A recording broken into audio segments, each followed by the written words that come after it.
ये हमारी 15 महीने की सरकार की कारगुजारी है। आज एक दिन सिर्फ ज्यादा हुआ है। जब मैं गांव में देखता था कि किसी का इंतकाल होना है, किसी की तकसीम होनी है, बुजुर्ग कहते थे कि तकसीम जब दादा शुरू करता है तो पोते के समय खत्म होती थी। मैंने राजस्व अधिकारियों की बैठक बुलाई, कहा कि इस कानून को भी बदलो, जिससे आम आदमी को परेशानी होती है, किसान को परेशानी होती है। हमने कानून बदल दिया और उसका परिणाम आज ये है कि 90,000 इंतकाल हो चुके हैं, 7,500 तकसीम पूरी हो चुकी है। धीरे धीरे हम इस व्यवस्था से आगे बढ़ रहे थे और अपने राजस्व को बढ़ाना हमने शुरू किया। अभी मेरा दूसरा बजट प्रस्तुत होना था। मैं कभी मंत्री नहीं रहा। मैं छात्र जीवन से राजनीति करता आया हूं। 17 साल की उम्र में मैंने कॉलेज में चुनाव लड़ा था। राजनीति की सीढ़ी चढ़ चढ़कर 30 साल के संघर्ष के बाद जब मैं मुख्यमंत्री की कुर्सी पर पहुंचा तो आप लोगों का दर्द मेरे सीने में था, आम आदमी की पीड़ा मेरे दिल में थी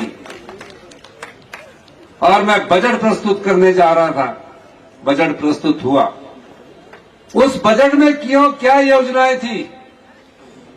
उसमें योजना थी कि आम आदमी तक जो हमने कार्य किए हैं, जो राजस्व एकत्रित किया है, वो कैसे पहुंचे। हमने बजट में वो योजनाएं लाई। कई लोग मनरेगा में काम करते हैं, कई मजदूर हैं, बहनें हैं। मैंने देखा उनकी दिहाड़ी 240 रुपए थी। मैंने कहा बजट में ये घोषणा की कि उसको 60 रुपए 240 से बढ़ाकर 300 रुपए कर दिया, जो 1 अप्रैल 2024 से मिलनी शुरू हो जाएगी।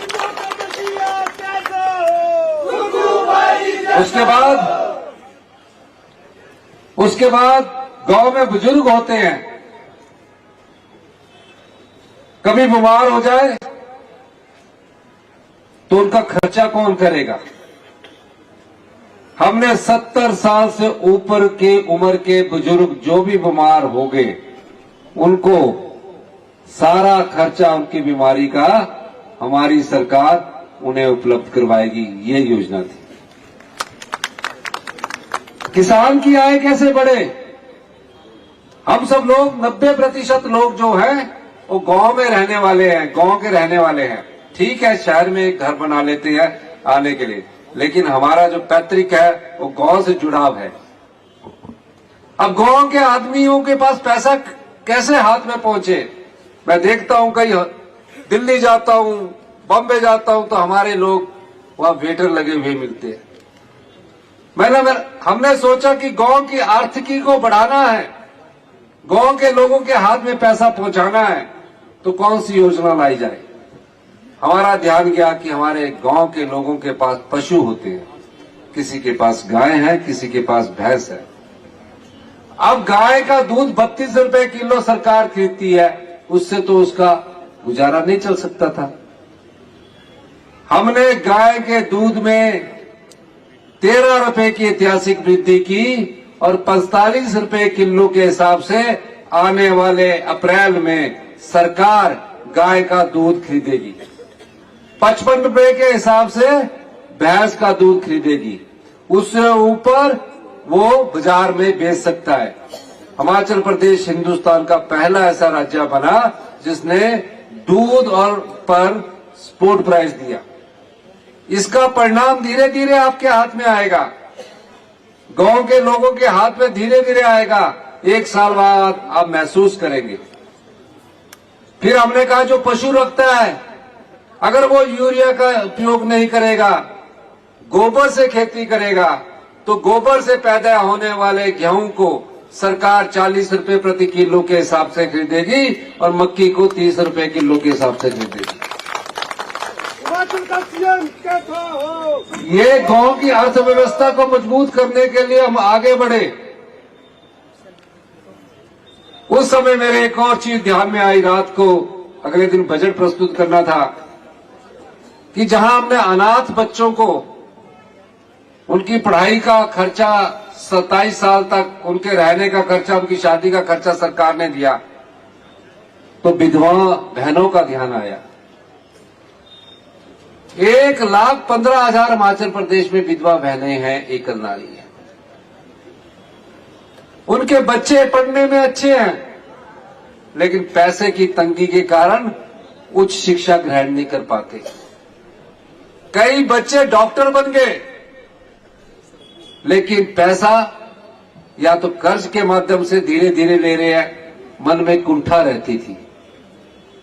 इस बजट में हमने 1,15,000 महिलाओं के जो बच्चे हैं, पहली कक्षा से लेकर पीएचडी तक, डॉक्टर तक, इंजीनियर तक, नर्सिंग तक, उनकी पढ़ाई का खर्चा सरकार उपलब्ध करवाएगी।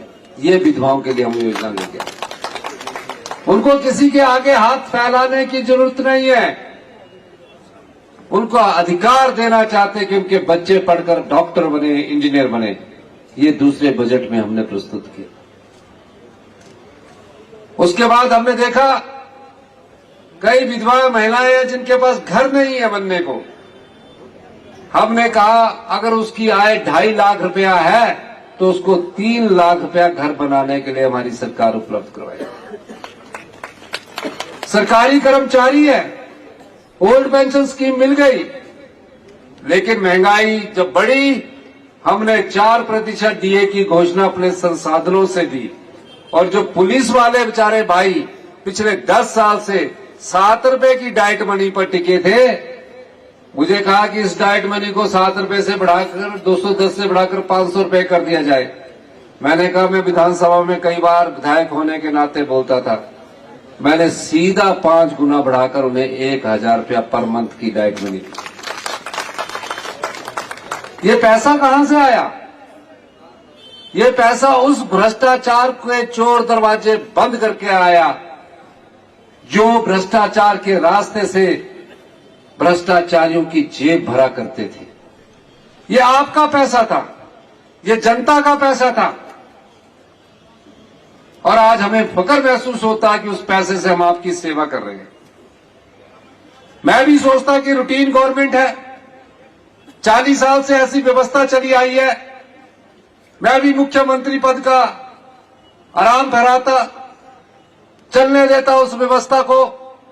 5 साल भारतीय जनता पार्टी की सरकार ने चलाया तो ये योजनाएं आपके लिए नहीं आ पाती। और जब हमने भ्रष्टाचार पर नकेल कसी, भ्रष्टाचार के रास्ते जो पैसा बाहर जा रहा था, चाहे वो खनन से संबंधित था, चाहे दूसरे रास्तों से जा रहा था, तो कईयों को बहुत तकलीफ हुई। लेकिन वो जनता का पैसा था, आपका पैसा था, और मुझे उसको रोकना था। मैं चाहता तो 20 साल पहले भी मुझे